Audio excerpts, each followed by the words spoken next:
Mark Massa. Look at this.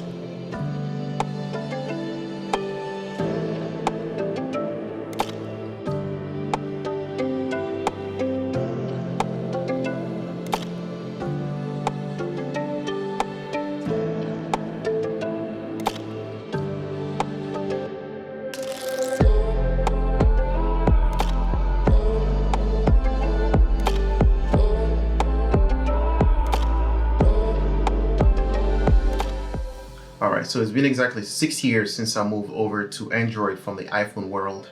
I actually bought the iPhone 4 a few months after it came out.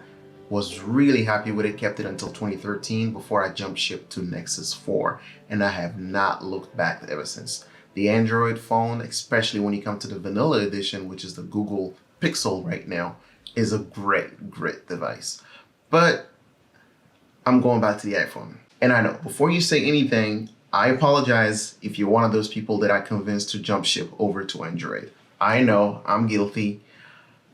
I'm a traitor, but I have some good reasons. All right, quick change of scenery so we can talk about the reasons. Number one, size. This thing is actually pretty thin and small, especially compared to the flagships that have been coming lately on the Android world. I'm talking Galaxy S20 Ultra, OnePlus 8T. Those are pretty big phones. They're actually great if you actually want to watch movies on your phone, for example, but I'm already dropping this thing so many times on my face when I'm in bed.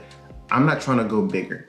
The only other phones that are actually pretty similar or smaller in the Android world are going to be the Galaxy S20 FE, which is relatively small if you want to say so, or you can actually go with the Pixel 5. The Pixel 5 was my #1 choice up until I realized that a lot of the things inside are outdated and that Google was limited, for example, when it comes to updates. Now, that brings me to number 2, updates and upgrades. Updates on Android are a long, complicated issue. Even on the Pixel 5, you're guaranteed 3 years. I've had this phone for a little over 3 years now. Now, if you're planning on changing your phone every 2 years or every year, that's great. It doesn't really matter for you because you're still going to be getting a new phone that supposedly has all the updates. But I don't change my phone that often. This phone, I'm probably going to keep it for the next 4 years. So I'm thinking of something that's going to guarantee updates for a long time. And, you know, even the iPhone 6 is still getting updates, I believe. I think iPhone 6 is. But if you have an iPhone, you're guaranteed updates for a long period of time, and support is great for that matter. So you do get a really fast chip that can do pretty much everything you ask for of it.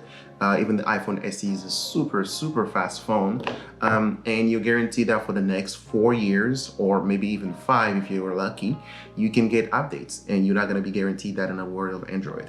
If I'm looking at the Pixel 5, which is one of the phones that I really wanted, I know I will be hoping for something that gives me 4 years or 5 years of upgrade, but I know I'm not going to be getting that. So that kind of sucks on the Android world. Now on to reason number 3, and probably the most important for me, photo and video combo. Let me explain. This phone is a flagship from 4 years ago, and it has some pretty decent photos. And I'm pretty sure if I go to the Pixel 5, I'm gonna be getting a great photo camera that I can use for a lot of things, for Instagram, for example, or for social media on other platforms such as TikTok. The problem is, I don't really post photos that much that come from my phone. I post videos mostly from my phone. That's where the iPhone comes in. If you know Android, you know video is actually catching up to the iPhone, but there's still no contender when it comes to video quality on this phone. So I'm hard pressed to go with an Android phone when I know that I can still get an equally good photo. But when it comes to video, I'm not gonna be able to get the same thing that I do get on this phone, on the Pixel 5, for example, the Samsung Galaxy FE. So those are reasons that drove me here, because most of the time, if I'm actually trying to get a behind the scenes of a photo shoot I'm doing, for example, or this video, if I needed a second angle, I could have had a second camera, such as the Android phone on that side, but I know the image is gonna be crappy. So I might as well go with this. So that's one of the main reasons why I went with the iPhone as well. And last but not least, I'm talking support for apps and accessories. The iPhone is supported with a lot more accessories than an Android phone. And that's simple because there's just one phone and there's a million Android phones that you have to support. There's OnePlus, there's Huawei, there's Samsung, LG, Motorola, and a lot of other flavors out there. If you are an accessory manufacturer, you are guaranteed to make just one mold and you cover both the iPhone 12 and the 12 Pro for how many years to come. But if you need to make 500 for the Samsungs, 200 for the OnePlus, 500 for God knows what other brand. So there's a lot more chance that what you're looking for is going to be supported on the iPhone. So might as well go with this when it comes to accessories. And as it comes to softwares, one example is the Moment app. That's something I was looking forward to using on the iPhone, and I know I cannot get it on Android. They did have an Android phone, but because there's so many different flavors of Android phones, they cut off support for it. The app is no longer available. It's only available on the iPhone now. So those are instances where you get a lot more reliability and support when it comes to apps on the iPhone rather than on the Android. But again, that's marginal. Those are my reasons. Those are not going to be the reasons pushing a lot of people away from Android, for example. Let's talk about price. Price is interesting.